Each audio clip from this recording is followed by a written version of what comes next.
A transactional president approaches governance like a business deal, making decisions based on immediate benefits rather than ideological commitments.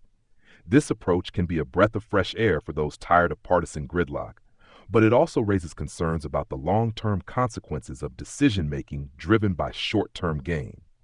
On the pro side, a transactional leader prioritizes efficiency, cutting deals that bypass bureaucracy and deliver rapid results. With an eye on negotiation rather than political tradition, such a president can forge unexpected alliances, navigating domestic and international relations with a pragmatic, results-oriented mindset. This can lead to economic growth, policy flexibility, and a refreshing lack of ideological posturing.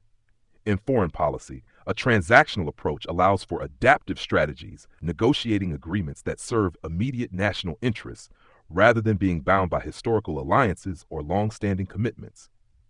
It can also mean cutting through red tape, making government function more like a business, where success is measured by measurable outcomes rather than ideological purity. However, the downsides of a transactional presidency are equally compelling. If every policy decision hinges on short-term advantages, the nation risks losing sight of long-term stability and ethical governance. This kind of leadership can undermine democratic norms, as the president may prioritize personal or political gains over constitutional principles. Trust in institutions may erode as deals replace deliberation, and governance starts to feel like a series of backroom bargains rather than a transparent democratic process.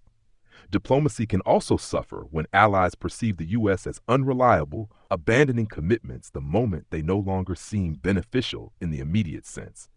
This could weaken America's global standing, making it harder to forge lasting partnerships. Domestically, transactional leadership may exacerbate political cynicism, reinforcing the idea that government is purely about self-interest rather than public service.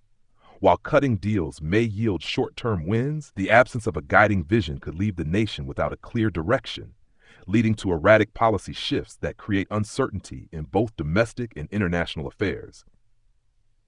The fundamental question remains: is a president who governs based on deals and transactions a shrewd leader adapting to modern political realities?